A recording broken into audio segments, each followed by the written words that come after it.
दोस्तों, स्वागत है आपका एक नए क्लास में। कल बीएससी फोर्थ सेमेस्टर वालों का फंक्शनल हिंदी का पेपर और बहुत सारे बच्चे कमेंट्स कर रहे थे सर हिंदी से रिलेटेड कुछ कर दीजिए, बड़ा अच्छा लगेगा। देखो भाई, पेपर आपका कैसा होगा वो बात की बात है। 3 बातें आपको बताएंगे और इस वीडियो के खत्म होते 5 मिनट की ये वीडियो है, आपकी समस्या सॉल्व हो जाएगी। देखो, सबसे पहले तो भाई जो यूनिवर्सिटी के मेन एग्जाम होते हैं, ध्यान से सुनना। वैसे जैसे मान लिया आप केमिस्ट्री का पेपर देने गए होगे, फिजिक्स का पेपर देने गए होगे, यूनिवर्सिटी वाले उन पेपर्स को तक तो ठीक बना नहीं पा रहे हैं भाई। रियलिटी ये है कि पिछले 2, 3, 4, 5 साल का बच्चा क्वेश्चन पढ़ लेता है, वही क्वेश्चन रिपीट होके आ रहे हैं, यानी सिलेक्टेड ही चीजें हैं।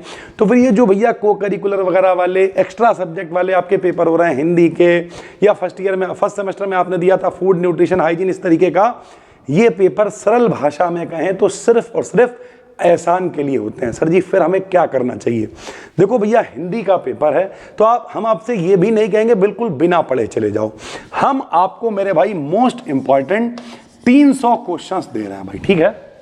सबसे पहले क्या करो, कहाँ देंगे ये पीडीएफ? तो भैया डिस्क्रिप्शन में एक टेलीग्राम चैनल का लिंक है, फ्री है भाई।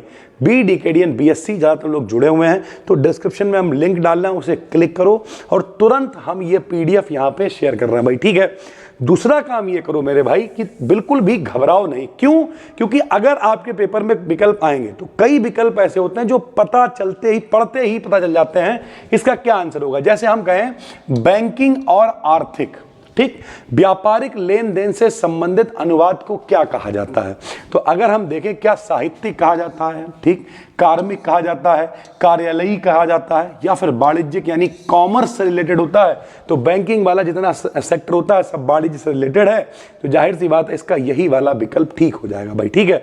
तो इस तरीके से जब आप विकल्प पढ़ोगे तो कई विकल्प ऐसे होंगे जो आपको आते होंगे मेरे भाई, ठीक है। जैसे अगर हम कहें विधि साहित्य की महत्वपूर्ण विशेषता क्या है, तो विशेषता यह है कि इसकी भाषा संक्षिप्त होती है भाई, ठीक है।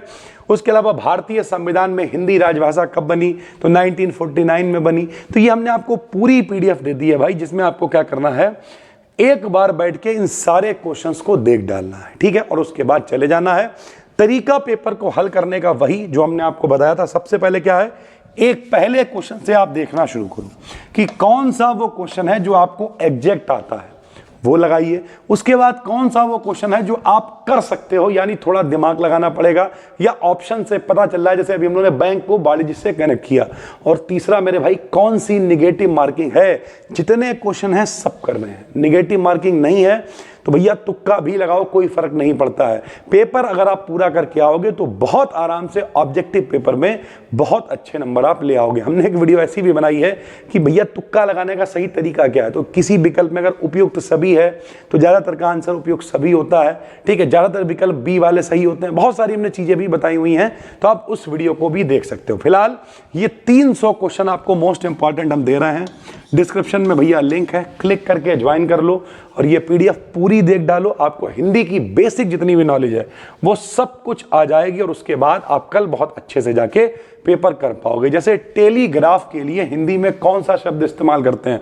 तो तार इस्तेमाल करते हैं। अब जैसे ये क्वेश्चन है एटम के लिए हिंदी में क्या शब्द है?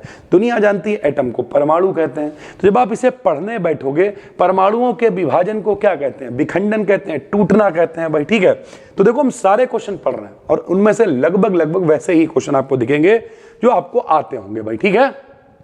तो उम्मीद करते हैं आपको अब सारी टेंशन आपकी खत्म हो गई होगी। फटाफट से टेलीग्राम चैनल है, क्लिक करो, ज्वाइन करो। ये पीडीएफ अभी हम तुरंत शेयर कर रहे हैं, देख डालो पीडीएफ और जाके अच्छे से पेपर कराओ। गुड लक, थैंक यू भाई, धन्यवाद।